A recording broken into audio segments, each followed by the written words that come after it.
जय माता की। मैं आप लोगों को एक अनुभव की बात बताता हूँ।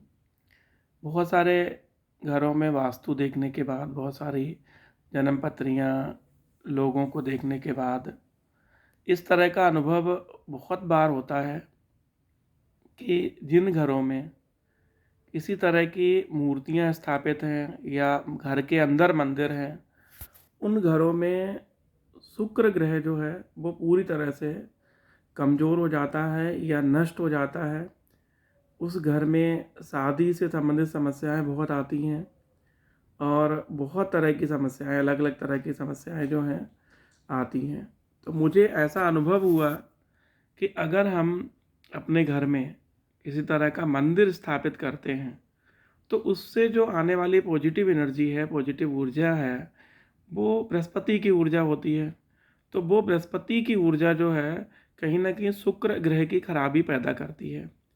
तो इसलिए हमें ऐसा लगता है कि आम तौर पे घरों में मंदिर होना, हम तस्वीर से पूजा करते हैं तो बहुत अच्छी बात है। पूजा, ध्यान, साधना सब कुछ बहुत अच्छा है, करनी भी चाहिए। लेकिन हमें नहीं लगता कि ये पूजा जो है अपने घर में मंदिर स्थापित करके कर लेनी चाहिए।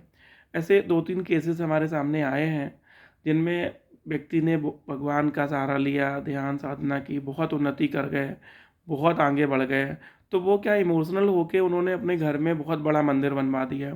तो जैसे ही घर में मंदिर बना, उसके बाद उनकी उल्टी गिनती शुरू हो गई और एक के बाद सारी परेशानियां आती चली गई। उनके बच्चों की शादियों में दिक्कतें हुई या हुई नहीं। कई बार तो ऐसे 32 35 35 35 साल के बच्चे हो गए तो शादी नहीं हुई। तो इस तरह की बहुत सारी सिचुएशंस जो हैं ऐसी बनती चली गई कि वो घर बर्बाद हो गए पूरी तरह से। इसलिए मुझे ऐसा लगता है पर्सनल तौर पे, व्यक्तिगत तौर पे, कि अपने घर में हम लोग जो भी पूजा पाठ करते हैं, ध्यान करते हैं, तो वो तस्वीर के माध्यम से तस्वीर की पूजा करें। अगर कोई मूर्ति रखनी भी है, बहुत ज़्यादा ज़रूरी हो किसी को, तो छोटी, बहुत छोटी मूर्ति रख सकते हैं। लेकिन किसी तरह की बड़ी मूर्तियां स्थापित करना या किसी तरह के मंदिर की स्थापना करना, ये हमें ऐसा लगता है कि बहुत ज़्यादा निगेटिव हो सकता है किसी व्यक्ति के लिए। और विशेषता उन व्यक्तियों के लिए जिनके बृहस्पति सप्तम भाव में है या दसम भाव में है। ऐसा कोई बच्चा अगर घर में है जिसका बृहस्पति ग्रह सप्तम या दसम भाव में है और उस घर में किसी तरह की मूर्तियां हैं, तो वो उस बच्चे के लिए बहुत ज़्यादा नकारात्मक होगा और उसके लिए शादी संबंध या इस तरह की जो भी चीज़ें होती हैं उनमें बहुत निगेटिव फल मिलेंगे।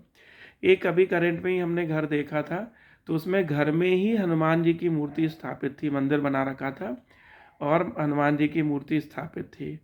तो उनमें जो बच्चे हैं उनके वो 40 42 साल के हो चुके हैं और शादी नहीं हो रही हैं, कोई ना कोई हमेशा घर में बीमार रहता है। तो इस तरह से जो पवित्रता मंदिर में चाहिए, वो पवित्रता कितना भी कोशिश हम कर लें, घर में नहीं हो सकती है। इसलिए सभी लोगों से ये निवेदन है कि जो पूजा पाठ, ध्यान साधना जो भी करनी है अगर मूर्ति की, तो आप मंदिर जाओ, मंदिर जाके कर लो। लेकिन घर में अगर पूजा पाठ करना है तो तस्वीरों के माध्यम से कर लो, या बिना तस्वीरों के माध्यम से प्राणायाम, ध्यान साधना, इस तरह का छोटा पूरा आरती वारती करके इस तरह से कर लेना चाहिए। लेकिन अगर हम घर में मंदिर बनाएंगे तो ये बहुत बहुत बहुत खतरनाक हो सकता है किसी बच्चे के लिए, या जिसकी कुंडली में इस तरह के बृहस्पति का प्रभाव है, या और भी बहुत सारे ऐसे कुंडली में ग्रह स्थिति होती है जिसमें हमें मंदिर स्थापित होने से बहुत सारी परेशानियां बन जाती हैं। तो आप सभी लोगों से इस तरह का निवेदन है कि अपने घरों में किसी तरह की बड़ी मूर्तियां, मंदिर स्थापित न करें।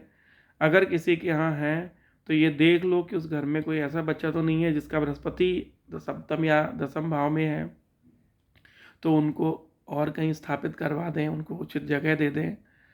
और अपनी जन्म पत्री का विश्लेषण करवाने के लिए, या किसी भी तरह की कोई भी बीमारी है जो लगातार आपको बनी हुई है, या किसी तरह की शादी संबंध, करियर रिलेटेड दिक्कतें हैं, तो आप अगर जन्म पत्री का संपूर्ण विश्लेषण, आधुनिक यंत्र जो है जर्मनी के एक साइंटिस्ट हैं डॉक्टर अर्नेस्ट लैकर, उनके द्वारा बनाए गए कुछ इंस्ट्रूमेंट हैं, कुछ यंत्र हैं जिनके माध्यम से हम लोग जो है पूरा चेकिंग करते हैं, स्कैनिंग करते हैं। तो इस तरह से आपको अगर साइंटिफिक एस्ट्रोलॉजी चाहिए, आप देखना चाहते हो, आप जानना चाहते हो कि आपके ग्रह वर्तमान स्थिति में कैसे हैं, आपकी कुंडली में कैसे हैं, तो आप हमें कांटेक्ट कर सकते हो। मोबाइल नंबर जो हमारा है वो है 9589207308, 9589207308। तो इस नंबर पे कांटेक्ट करके जो है आप हमें कांटेक्ट कर सकते हो। किसी भी तरह की परेशानी है, जो आप सब तरफ से हथियार डाल दिए, सब कुछ करके देख लिया, लेकिन परेशानी दूर नहीं हो रही है, तो आप इस नंबर पे बात करके हमसे टाइम लेके और हमें मिल सकते हैं। जय माता।